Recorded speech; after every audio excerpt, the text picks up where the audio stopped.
जादूगार इंद्रजित यांच्या स्मृतीला मी अभिवादन करून त्यांच्याविषयी 2 शब्द मी आपल्याशी बोलणार आहे. जादूगार इंद्रजित हे खरं म्हटलं तर मी त्यांना खूप लहानपणापासून बघितलेलं आहे आणि इंद्रजित हे खरं म्हणजे माझ्या वडिलांचे म्हणजे प्रोफेसर वाय.के. पाध्ये यांचे मित्र होते आणि खूप लहान असताना मी आमच्या ते सतत नेहमी घरी येत असत. वडिलांचे मित्र असल्यामुळे माझे वडील देखील जादूगार होते, त्यामुळे त्यांना एक असा शौक होता की सगळ्या जादूगारांना घरी बोलवायचं, त्यांच्याशी गप्पा मारायच्या.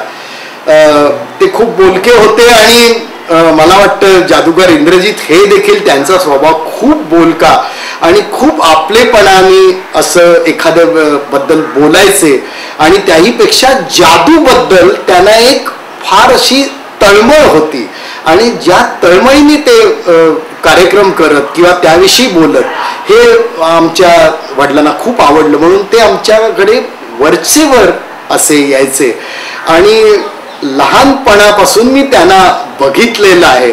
आणि मला एक त्यावेळेला खूप असं आकर्षण, जादूगार इंद्रजित इंद्रजित या शब्द मला म्हणजे उच्चारता देखील येत नसे, एवढ्या लहानपणी मला त्यांची आठवण आहे. आणि मला का कोण जाणे, पण इंद्रजित म्हणजे कोणतरी वरचा देव आहे आणि तो काही जादूचे प्रयोग करतोय असं एक मला वाटायचं.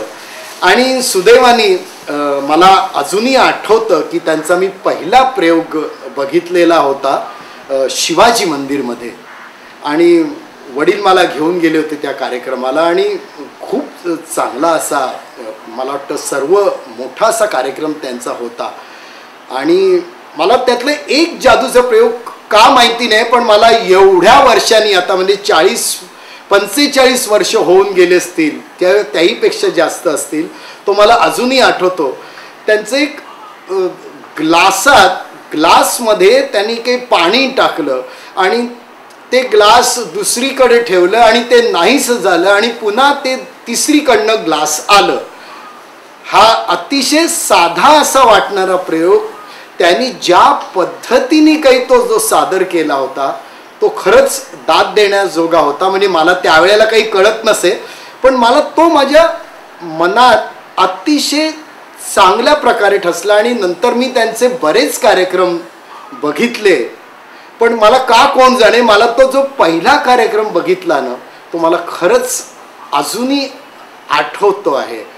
जादूगार इंद्रजित हे खरंच मनापासून जादूचे प्रयोग करणारे असे एक प्रोफेशनल कलाकार असे होते. आणि मला असं वाटतं त्यांनी ज्या काळात जादूचे प्रयोग पूर्ण वेळ सादर करण्याचं ते काही धाडस दाखवलं ते खरोखरच दाद देण्याजोगं होतं. कारण त्या काळी आपली नोकरी किंवा धंदा सोडून जादूचे प्रयोग करणं हा निव्वळ वेडेपणा लोक म्हणत आणि तरी सुद्धा त्यांनी नुसते छोटे मोठे प्रयोग नाही केले. तर मला आठवतं, मला वाटतं थिएटरमध्ये देखील त्यांचे प्रयोग होत असत. बराच मोठा संचाबरोबर ते कार्यक्रम करत असत. आणि म्हणूनच मला त्यांच्याबद्दल जास्त आत्मीयता वाटते. त्यानंतर वडील गेल्यानंतर वरचेवर आमचे काही भेट होत असे किंवा टेलिफोनवर नक्की बोलणं होत असे.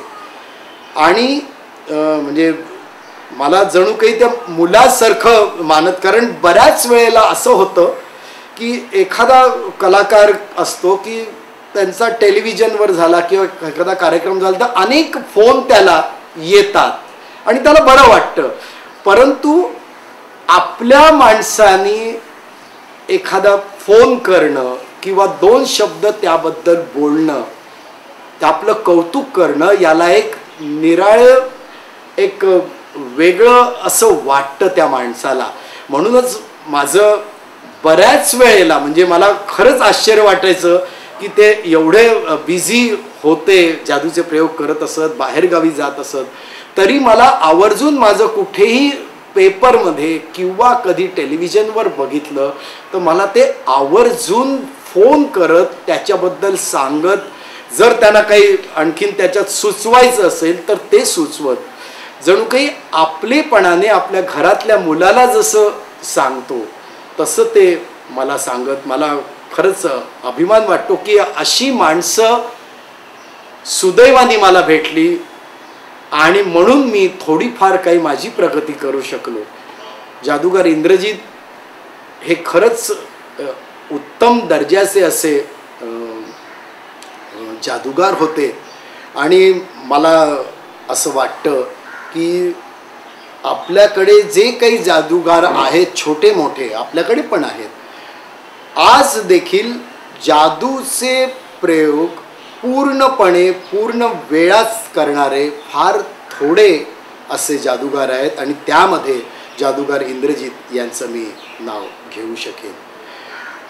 मला कळलं आत्ताच की शेवटपर्यंत जादूगार इंद्रजीत हे कार्यरत होते. त्यांची प्रकृती अगदी ठणठणीत अशी होती आणि मला असं वाटतं की शेवटी ते कुठल्या तरी कार्यक्रमाच्या निमित्ताने मुंबई बाहेर गेले होते आणि ही खरंच एक वेगळी गोष्ट आहे की एका कलाकाराला शेवटपर्यंत तो कार्यरत त्याच फील्डमध्ये राहून त्याच व्यवसायात राहून तीच कला शेवटपर्यंत करत राहण्याचं जे भाग्य थोड्याफार लोकांना मिळतं ते भाग्य जादूगार इंद्रजीत यांना मिळालेलं आहे.